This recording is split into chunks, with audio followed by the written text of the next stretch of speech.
I think, or maybe not. The icon's really small. Okay, can you guys hear me? Yes. Okay, hi.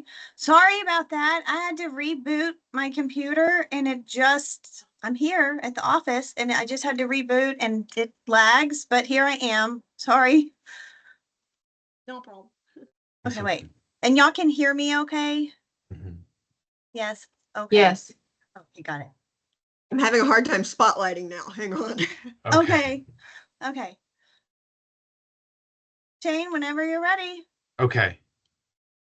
And are you finished spotlighting, or we're good? Okay.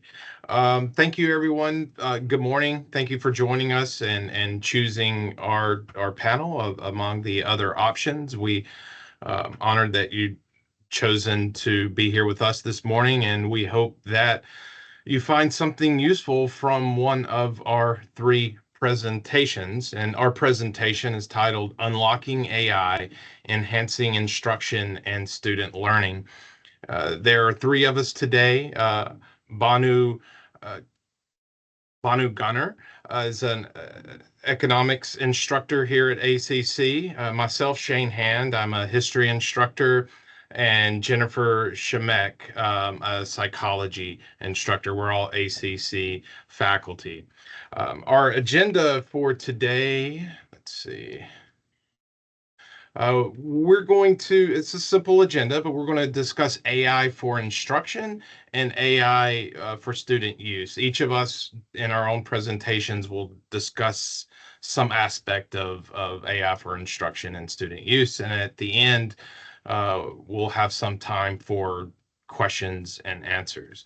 Now, in addition to this agenda, we have a variety of topics that each of us will address. And these topics um, there's some overlap. Some of us will address similar topics. Some of us may have a singular topic that the others don't address, but we have numerous of these topics, and they include engaging students with AI, using AI to make our lives easier, which sounds fantastic, making life easier, exploring new AI tools, proper and improper AI use, integrating AI use into assignments, learning how to use AI, setting a class policy, and finally, fun with AI or AI games.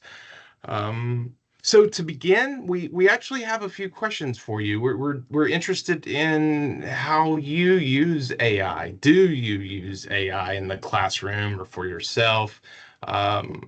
And how comfortable are you with AI? So these are polling questions using Poll Everywhere. If you will, take a moment. You can scan the QR code with your smartphone, or you can go to the URL at the bottom of the page. And if you will, please answer this question for us. And we'll give you a minute to do so.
All right, so that's been a minute. Let's hope fingers crossed everyone's been able to answer. And yes, okay, so 22% are very comfortable, with 44% somewhat comfortable, 11% at not very comfortable, and 22% with not comfortable at all. I am going to reset poll everywhere, and let's try another question. What do you believe is the primary benefit of using AI in instruction?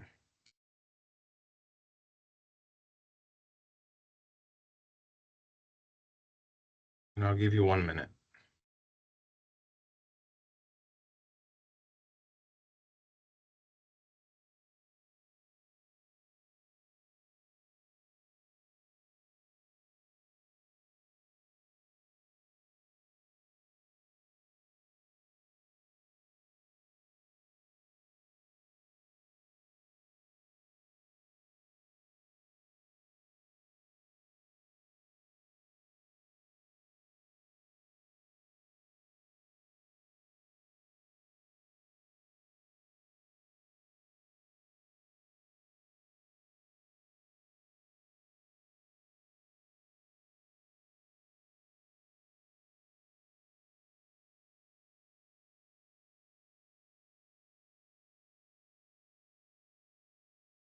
Okay. And for the primary benefit of using AI in instruction, wow, 63% with enhanced engagement through interactive tools.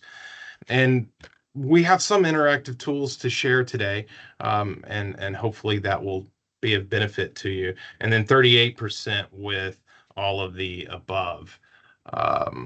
Let's see, we have another question. Do you allow students to use AI tools for any assignments, study guides, etc.?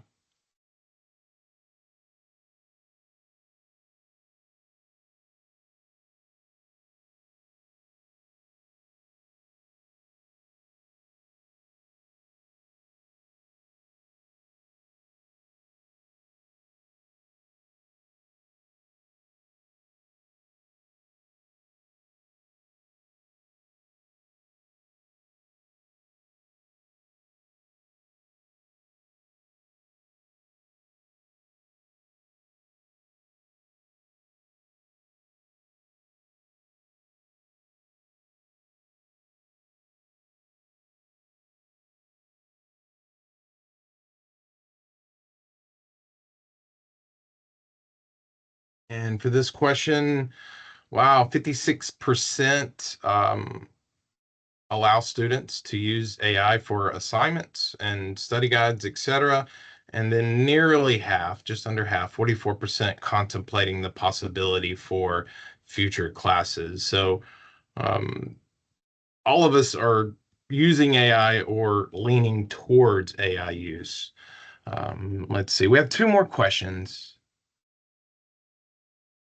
Then, in what area do you think AI could most improve instructional practices?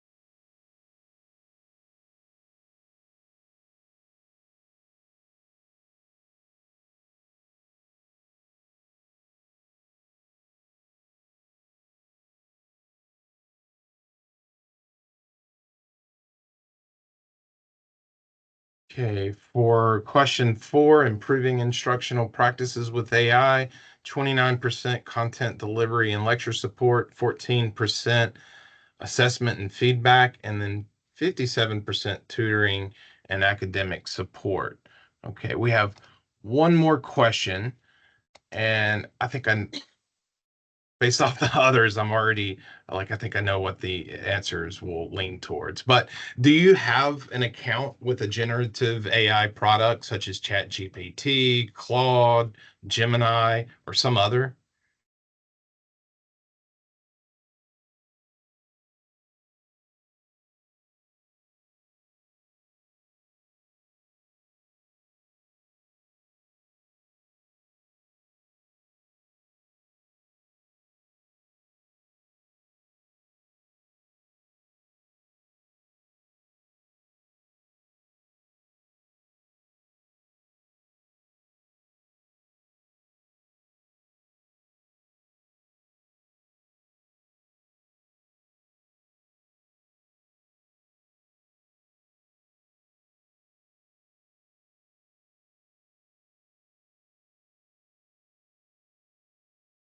Okay, let's see. And 86% said yes, and 14% with no. That's what I was expecting.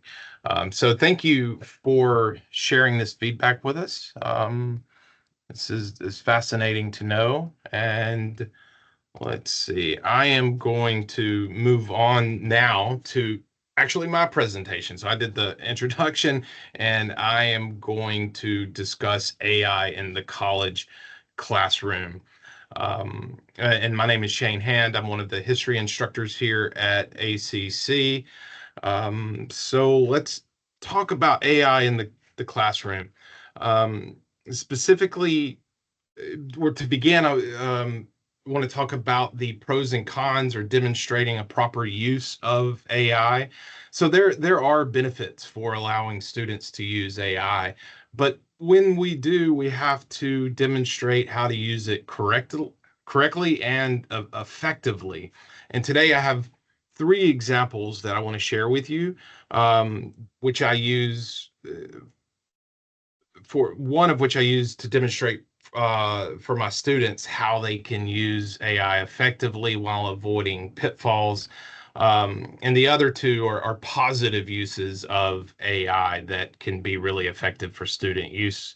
And this includes finding sources, picking a topic for a research project, and then third, studying for exams. So beginning with the first one, finding sources. I do not allow students to use AI for finding sources or for writing in general because relying on AI interferes with the development of a student's ability to think critically as well as their ability to express their own ideas. And finding sources is a fundamental component of a research and writing project, and it provides an excellent and easy opportunity to demonstrate to students the limitations of AI. Specifically, we want them to avoid incidences of academic dishonesty, plagiarism, or even more simply, producing bad or inaccurate information. So I used ChatGPT in this instance to find 6 peer-reviewed research articles, um, and to produce a bibliography for me, which we see here on the right side of my page. And bibliography offers a great example of AI's limitations because of the tendency to produce what are called AI hallucinations. You probably have heard of this concept. And this is when AI generates misleading or even incorrect information. But this bibliography that AI produced, it looks great. I mean, it looks fantastic. It seems to follow Chicago style effectively. The titles look like real titles, The Effect of the Civilian Conservation Corps on Population, Education, and Economy. Also, the journal titles, they're real journal titles: the Journal of Economic History, the Journal of American History, Environmental History, the Public Historian, the Journal of Southern History. Each of these are legitimate um, journal articles, peer-reviewed journal articles, and the citations come with DOIs. So from a student's perspective, if if they were to use AI to generate a list of topics, this looks great, right? Especially without taking a closer look. And again, you have to be wary of AI hallucinations. And when you look a little bit closer at this bibliography, um, incidentally, only one article is a real article. And it's Neil Mayer's A New Deal Body Politic, Landscape, Labor, and the Civilian Conservation Corps. So the rest of these articles are completely made up. The authors are real, the journals are real, um, and Linda Cohen is a New Deal historian, but AI totally created these titles. So students who use AI for writing assignments and using AI for finding their sources are at risk of this pitfall of producing inaccurate information, um, of, of, of even plagiarism if they're using it for their writing. And there's two factors here for us as a faculty member. One, it's an opportunity to easily produce a bibliography to show our students that you have to be careful when using AI. And at the second time, or in the second point, is it's a really great opportunity if you have a student who has written an argument or a paper that you're questioning. Looking at sources can be a really easy way to find out if there's an issue with academic dishonesty. I had one student about a year ago who did a paper on the New Deal, and the title of one of the articles was A New Deal for European Refugees. And that made me think, right? So I start looking for this article. It was a real article, but it had nothing to do with the New Deal in the United States. It was a New Deal for European refugees. So this is an easy way to kind of deconstruct something that students have presented to you, but at the same time, we want to make them aware of this beforehand, so they'll hopefully invest more time in their own projects. So my second two examples, right? The first was finding sources. My second two examples are positive uses for AI for the students to use, and specifically picking a topic. This does relate to a writing assignment, but it's a way to get the student into the topic without generating information that'll directly go into the paper. And third, using AI for a study guide. Now, for this, this makes me a little bit nervous, but I am going to leave my PowerPoint and we're going to maybe, let's see. Yes. All right. So I have two AI tools pulled up here. I have ChatGPT, and Banu introduced me to Perplexity, which I'm increasingly a fan of. But we can ask ChatGPT or Perplexity for a research topic. Students have a really difficult time narrowing a topic, and I like to give them some choice in the topic. But when we ask ChatGPT a question, we want to be really specific.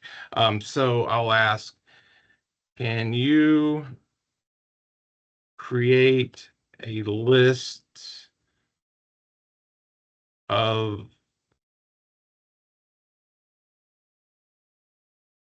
research topics for a college level U.S. history survey related to the New Deal?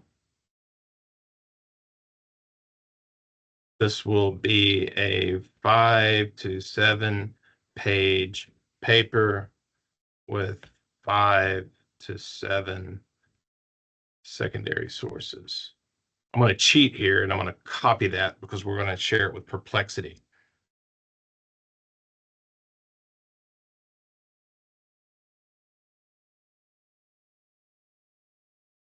So ChatGPT is creating this list is organizing it by subject, right? Political, economic impact versus social and cultural changes, legal and constitutional changes.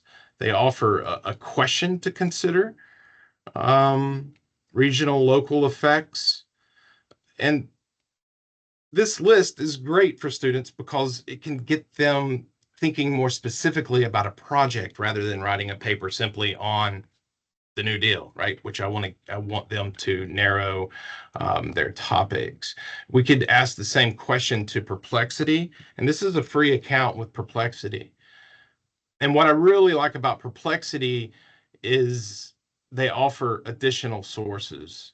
Here's to the National Archives, um, Research Encyclopedia, and related topics.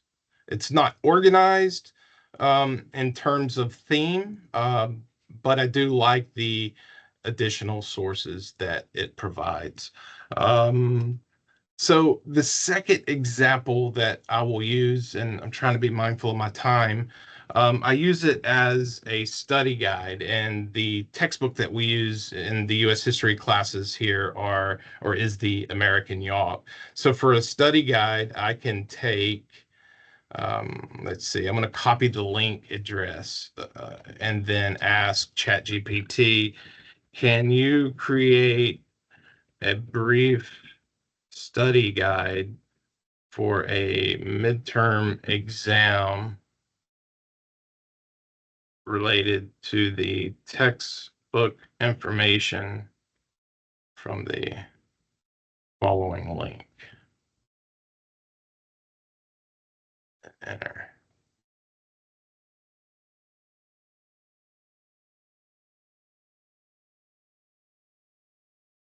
So it's taken the chapter, right, and organized it into themes and concepts, significant figures, key events, and even study tips. And wow, I practiced this yesterday and the day before, and ChatGPT did not show this video, and they've added a video now. And I've done this with Perplexity too. So I'm gonna share the same question.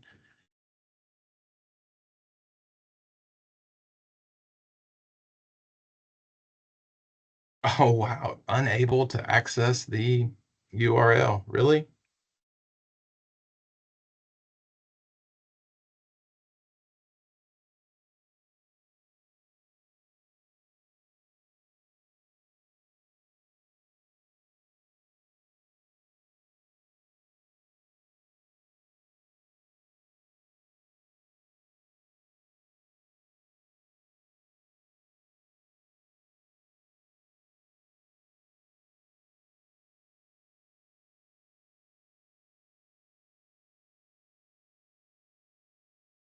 Okay.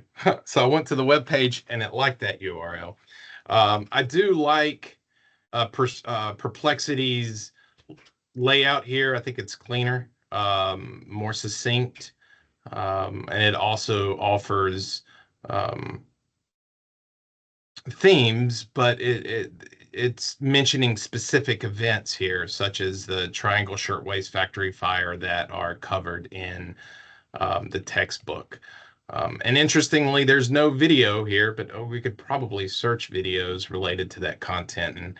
And yeah, so these are great. I'm running short on time, so again,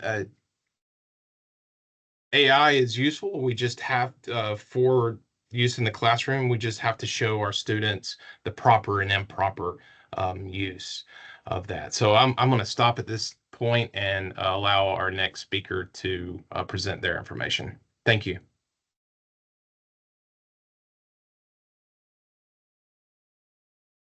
Good morning, everyone.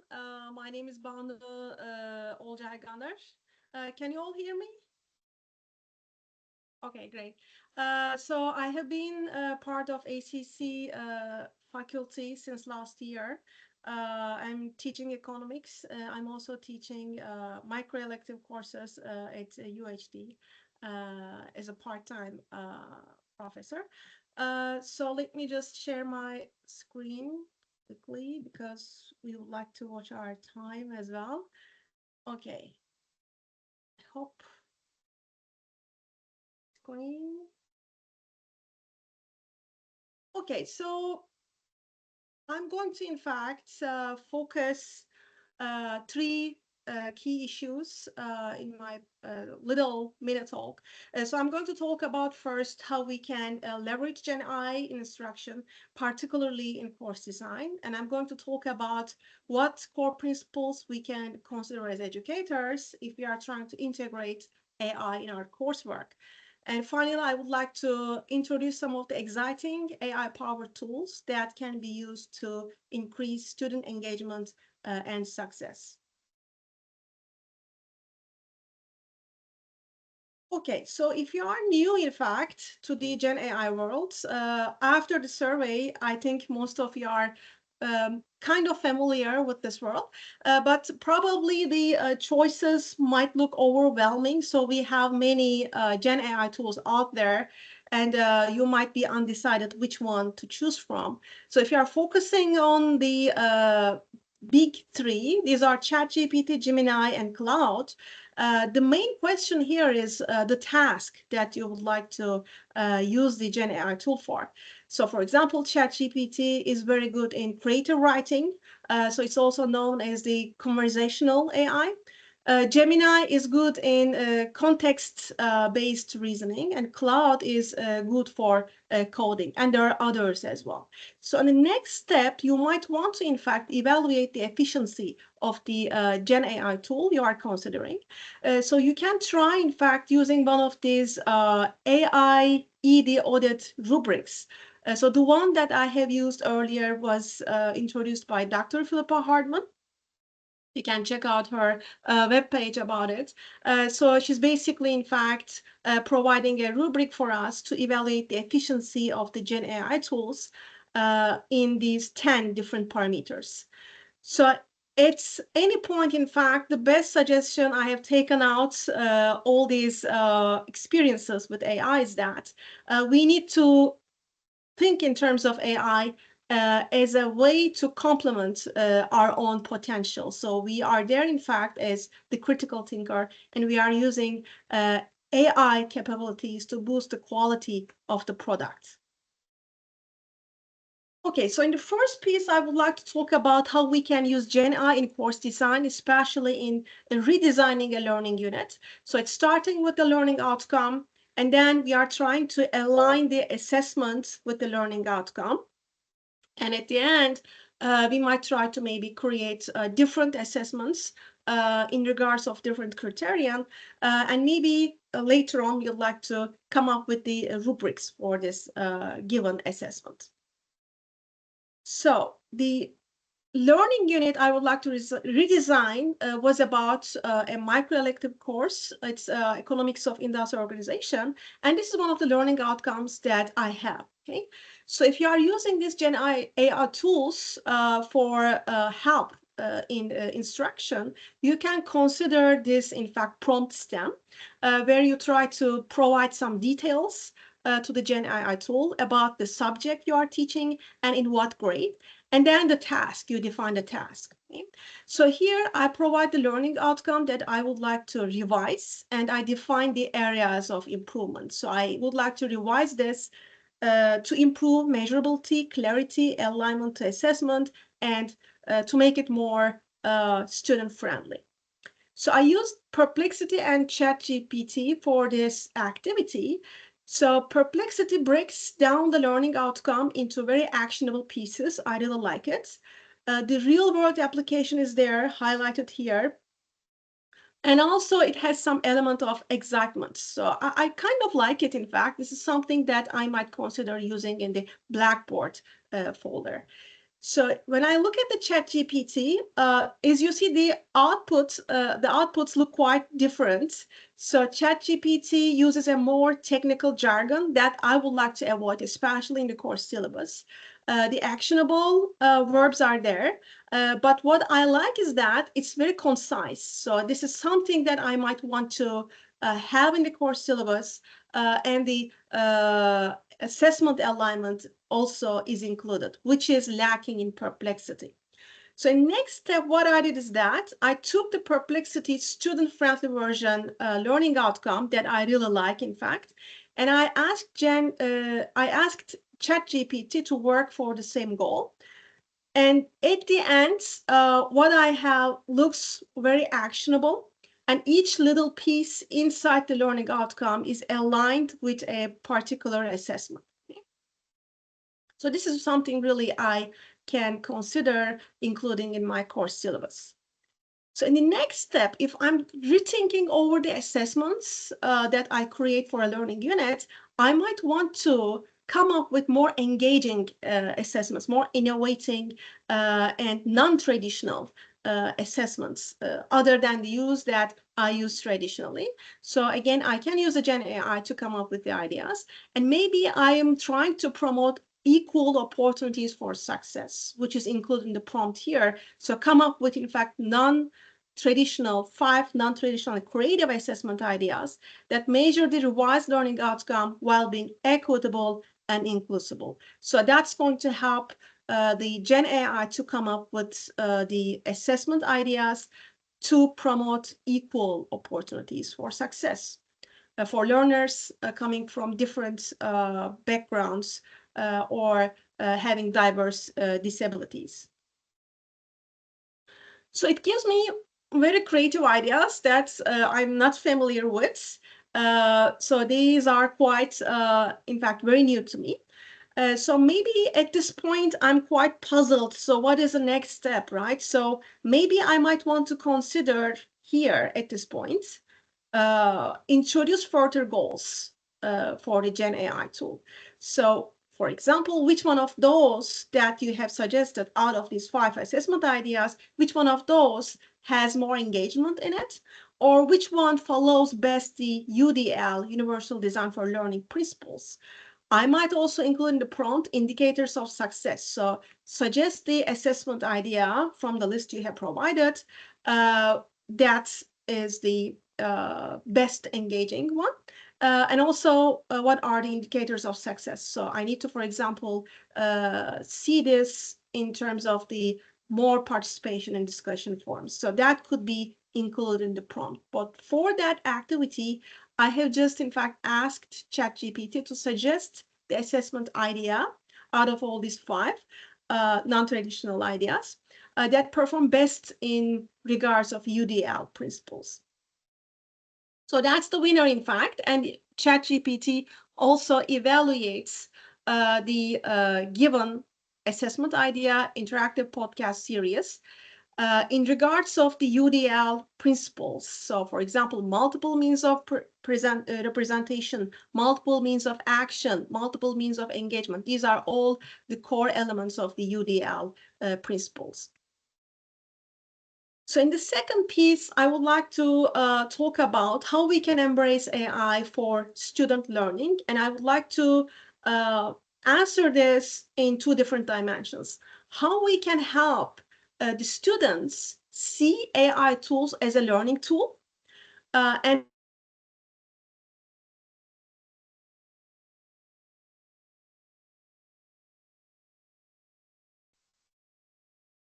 so first, students should realize that we can help them realize that AI can act as a tutor, so they can always use these AI tools or AI-powered tools to clarify a complex idea or complex concept, right? And we can just ask them to chat with the AI-powered tool or even ChatGPT, and the transcript can be submitted to the instructor. And at the end, we can, in fact, ask the students to write down what they have learned out of this experience in their own words. So this can be an activity. So the AI tools are excellent in writing and idea generation. So how can we, in fact, redesign our assignments so that the students can realize the capabilities of the AI in the areas of brainstorming, ideation, and essay structuring? And thirdly, we can, in fact, help our students to realize that these tools are pragmatic tools in iterative reasoning and refining responses. So we can help students develop their prompt engineering skills here. So we can help them to, in fact, better frame the questions to come up with the highest quality answers we are looking for. And lastly, maybe we can try to think about how we can help students realize the importance of AI for future careers. So how can we engage students in AI's impact on future work? By discussing the AI's growing role across industries. For example, for business students that we have at ACC, we can try to mention how Gen AI or AI-powered tools are particularly used for banking, financial services, product development, and marketing. So if we would like to integrate AI into our coursework, I would like to, in fact, to be more principled. So here I'm going to use the framework introduced by Dr. Rupsime Bledsoe from Texas A&M. So I'm inspired by her article, and I had an opportunity to attend her talk the other week. So she's, in fact, introducing 3 pieces when we are integrating AI into our coursework. So we start with, in fact, identifying the core competencies of the subject matter, regardless of the use of AI. And in the next piece, we would like to, in fact, think about the motivation and engagement elements. So how can we use the AI in showing the real-world relevance of the subject matter, how we can spark interest by using AI, and how we can redesign the existing assignments to make them look more meaningful to our students beyond just earning a grade. And final piece about personalization, how we can use the Gen AI for our students so that we can offer a more personalized learning experience. For example, we can use Gen AI for individual needs and learning pace. And how we can extend classroom learning and retention of content by using these Gen AI tools. So if you are, in fact, into integrating AI into traditional assignments, I have 2 very simple alternatives. So the first one could be using the class discussion as a base for the AI-assisted assignment. And then in the next step, we ask students to present the AI-generated content. Okay? And that's going to give them an opportunity to demonstrate their learning. And the next one is about mixing in-class writing to be later expanded with the use of AI. Okay? So this can be an outline of the writing assignment that we ask students to create during class time. So we are so sure that they generate the content there. And then outside the class time, they use one of the AI tools to come up with the essay, for example. And then in the next step, they take this to, for example, to the Microsoft Word, and then we can keep track of the changes and the revisions, refinements they make. And this way we can observe their decision-making process. So how they can use their own decision-making, their own critical thinking to refine the Gen AI output. And at the end, we can even ask the students to write a reflection paper about the process they have.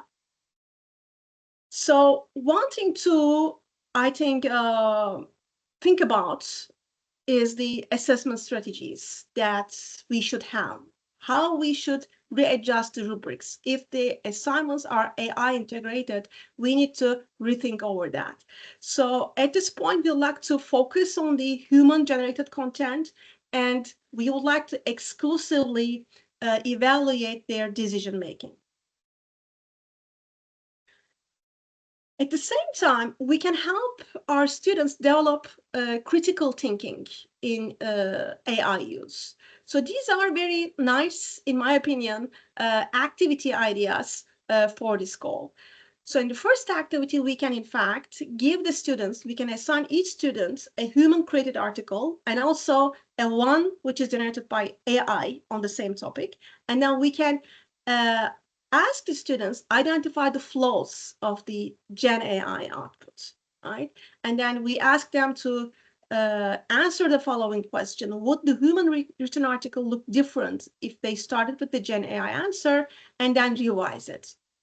So in the second activity, we might start with an exam-like question, and we ask the students to answer that question, and we are so sure that they are doing this by themselves, maybe during class time. And then outside the class time, they ask the Gen AI tool to come up with an answer. And at the end, they compare the two answers, right? And we can help them and ask them to analyze the strengths and weaknesses of the AI tools. So the strengths can be about clarity and structuring. Weaknesses can be about depth and critical thinking. Another activity is that we can ask the students refine the presentations prepared by the AI. So this presentation, for example, it looks very nice, and I'm using Gamma AI, in fact. So we can, for example, again, ask the students to come up with the outline during class time for the presentation they are going to create. And in Gamma, in fact, I really like that you can control the intensity of AI use. We would like to minimize it if you'd like to minimize it. So the student is going to provide the outline. So this is, in fact, going to create the maximum human-generated content in the Gamma's context. And then they are going to use Gamma to create the presentation based on the outline they have provided. And then they make refinements, adjustments on the Gamma output, and we can keep track of it. And at the end, we can exclusively evaluate, grade their decision making. Okay, so these are very fancy and exciting, in my opinion, exciting AI-powered tools that we can use for engagement and success. Maybe there are others, but these are my recent discoveries. So Magic School AI offers a very rich of automated task, in fact, menu that you can choose from. You don't need to write the prompt. Sometimes we are unaware of the capabilities of the Gen AI tools, but these are more like package programs. So there's a button, for example, which is going to help you to create the study guide, so you don't need to worry about the prompt here.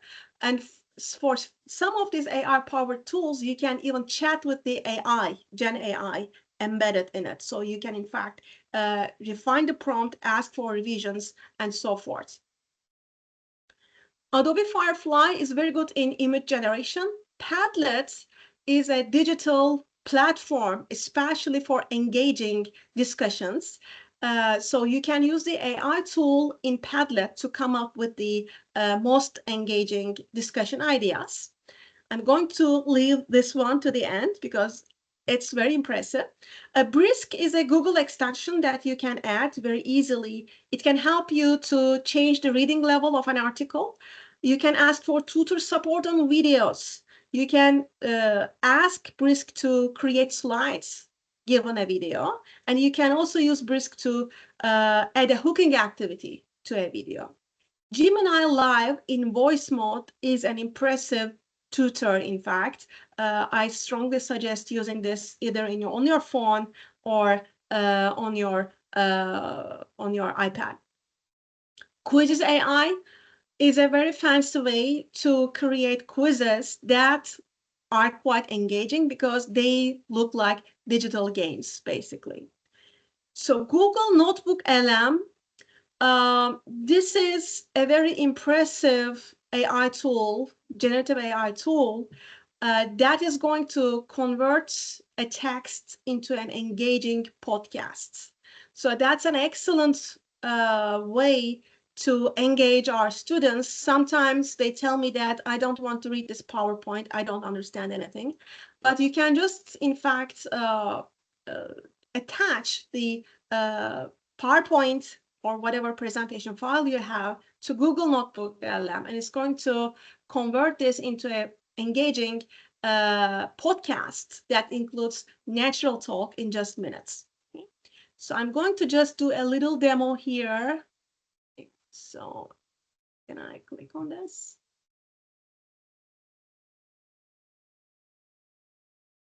Okay, so I use the in fact, presentation PPT, in fact, that I used for the class I'm teaching this week. It's about economic growth, so it's a PowerPoint document. I simply uploaded and I asked Google LM to create a podcast out of it.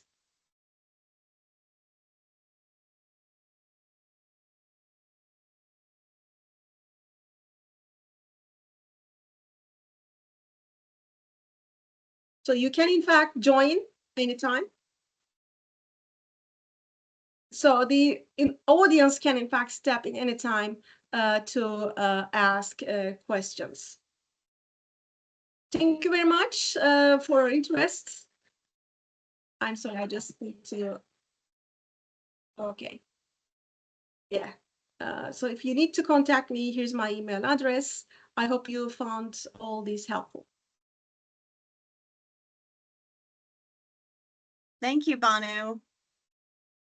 I hope you all took pictures of all of the AI tools on the screen. There's so much out there and so much to learn. Okay, well, I'm Jennifer Shimmick. I'm a psychology faculty here at ACC, and I'll be wrapping up our presentation today on AI and enhancing instruction as well as student learning. Going into my presentation, my favorite thing so far, and I am still learning the various AI tools, and Shane and Banu are collaborating with colleagues, have really helped me to learn a lot. And so one of my favorite ways to use AI is for student engagement. I teach psychology, so there's a lot of life application, a lot of terms, especially in general psychology. It's very content heavy in terms of just the amount of vocabulary and terms and concepts and theories that students have to know. So how to keep them engaged and applying the information. And so student engagement is big, right? And active learning, I think, for all of us. But it refers to how involved or interested students appear to be in their learning and how connected they are into their classes. And so, especially with hold on, there we go. Especially with 8-week semesters, we have a lot of content and a lot of things to cover, but it's still important to engage and I think just bring some fun to the classroom. So in the chat, you can share what behavior suggests that students are interested and they're engaged in their learning and what's going on in the classroom. How do you know that students are paying attention and they're ready to learn? What kinds of behaviors do you see?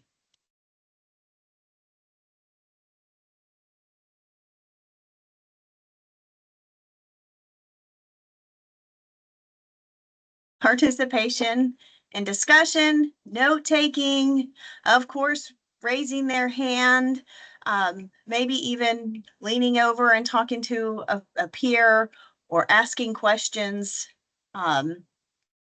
Yes, facial expressions when they're not sleeping, right? Or texting on their phone or on Amazon or doing whatever, right? When they're paying attention. Okay, one of the ways that I used ChatGPT is to create a game, and this is my favorite thing. It's my newest thing this year. I learned it from a conference. It's a game that I play at home with my family. And when I came home from the conference and tried to work on the game myself, it was so much time, very time intensive. So it kind of sat on the back burner until I allowed ChatGPT to help me make the game. So it saved me a lot of time. And so now I have a set of taboo cards for all of my units. And so it serves as a great warm up, getting students to review what you learned in the previous class, or even if you have an exam coming up, just to review the information from the unit. So it's fun, it's collaborative.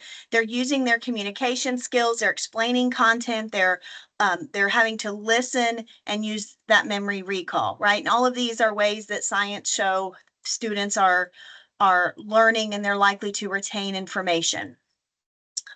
So this could be recorded. This could be modified in some way for online learners. Here's an example of one of the cards. So taboo, this was for general psychology. If you're wanting the students to guess the word insomnia, another student has to explain that in a way that does not use any of those taboo words and get them to guess that. So you can divide your class into 2 groups. You can put some cards around and have maybe 3 or 4 groups in the classroom. And it's just a nice break from lecture. It's interactive. They can keep score. The students are competitive. Even if the students are quiet and they don't participate a lot, they're listening. Even the quiet ones are listening and learning and observing from their peers. Memory's not a new game, right? This is kind of old school, but I use ChatGPT. Give me ideas for new games for general psychology, and not just new games, but then here's these terms. Give me an application, like a life application, and the definition of the term. And of course, as instructors, we always have to go through and check and make sure things are accurate and there are no hallucinations in the content. But when you go into something like canva.com, which is a great place to make interactive games, these digital games, you can do them in the classroom, put them on the computer. You can share links with students to engage the learners and let them play on their own.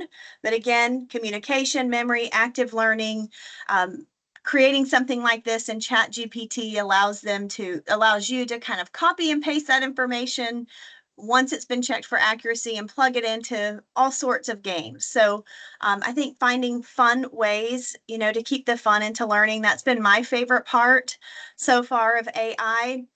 Banu touched on, it's our responsibility to learn the different AI tools, kind of help students learn proper use of them, work alongside them and using them. This is an article from Inside Higher Ed, where there's going to be more and more AI in the workplace. And so it's the responsibility of the college institution to make sure students are familiar with those tools and they know about them. They know what a prompt is. They know what some of the common tools are. So I think making sure that they're using that responsibly is important.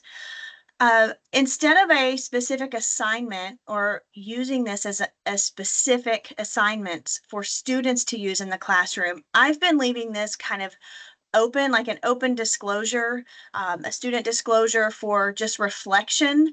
And my goal is just to open the conversation. This is kind of where I'm starting. So I have an AI disclosure form that I give on the first day of class so that students understand what my classroom policy is, that ACC, the institution policy, is also in the syllabus, but I want them to know that each course they take, each instructor may have a different policy. And so I think going into a class brand new, to let them know, what are your expectations around it.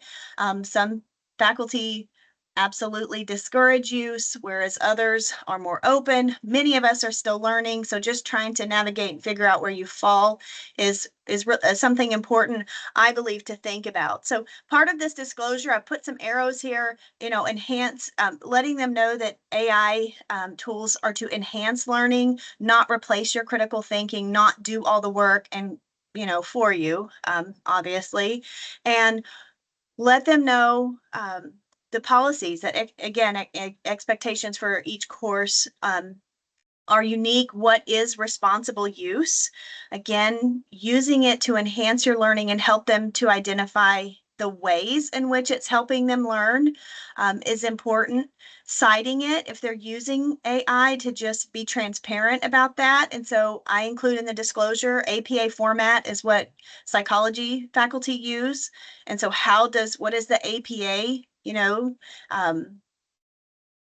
guidelines for citing AI in their coursework.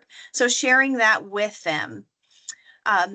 Just the last things would be optional use. I started out in the fall, just giving students disclosure, asking students if they used AI for an assignment, like and I've highlighted here yes or no, and if you have, share your prompts with me and in at least 50 words.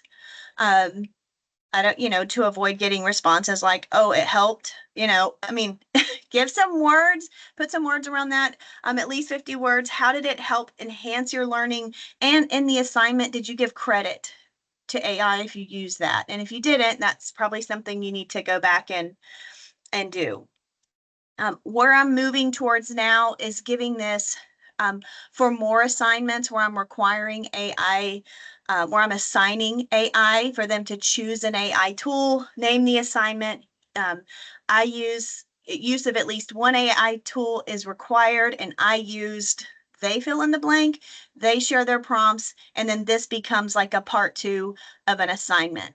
And that way I can see what their prompts are. Like Banu mentioned, you can help them write the prompts. They need to be, specific. That's, part of the learning.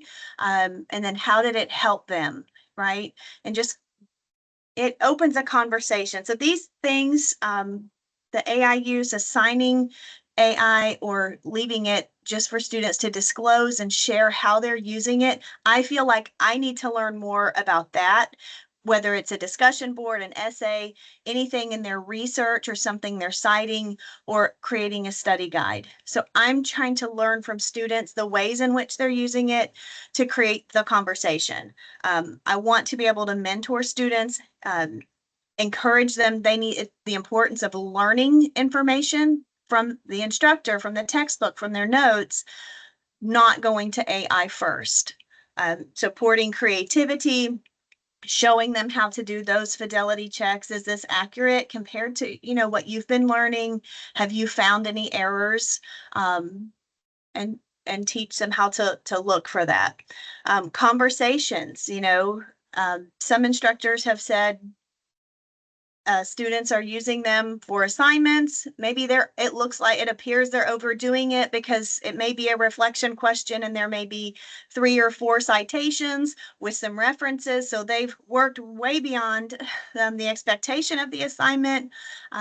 So a conversation that I've recently had with a student is, your work sounds really great.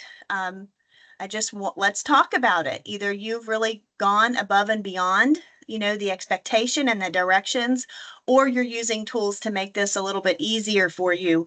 And either way, let's get back to the specific instructions and what you're learning and explain to me, what you've learned through this assignment or through the chapter this week. So I think, and then helping them, what is it going to look like in the workforce? Again, when you're actually living that out, you may have to have conversations about the things that you learned and the things that you know. And if AI is, helping you cut corners on all the things, that's not going to be a good thing. So as instructors, I think all of the tools are good, and it's a great way to open conversation as well. So that's all I have. We're almost out of time, but are there any questions that anybody has for us?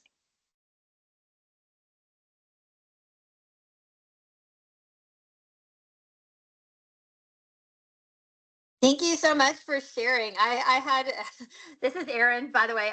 I learned a lot more, and so as I've been listening, I've been kind of coming up with some ideas on my own over here using AI. So thank you guys for sharing.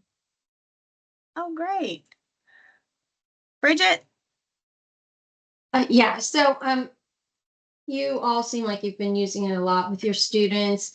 And so I guess my question is, what have you done when you find that students are using it too much or haven't cited? Or, I mean, I feel like, I'm sorry, I'm struggling here, but I think the way in which you're allowing your students to use it allows them to actually show and disclose how they're using it, as opposed to if you're not allowing them to use it. I know this has definitely made me think about how I need to put a policy, because I think there's been times where I've gotten responses and I think, I wonder where they got that. But have you found it to be better now that you've allowed students to be using it? I have. I think if there's not the fear of if I use it, I'm in trouble, or if I use it, I'm going to be penalized for plagiarizing. You know, I mean, there is that cheating component. You want them to be doing their own work, but the reality is these tools are out there.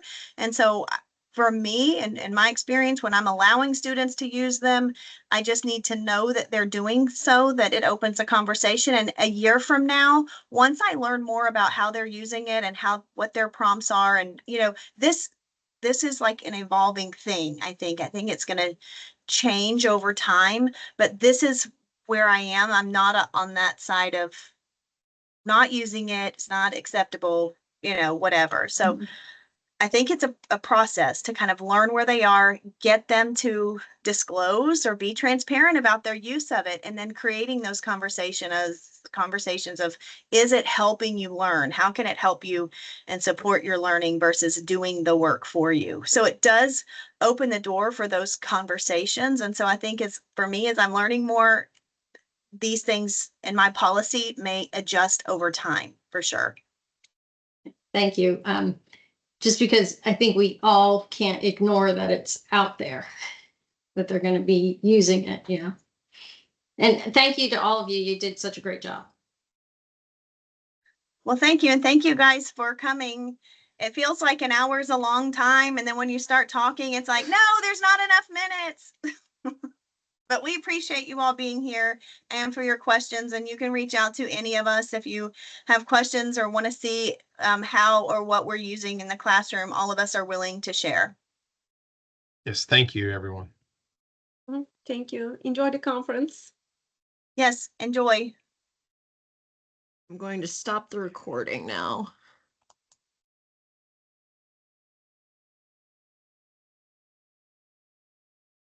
Is the recording off?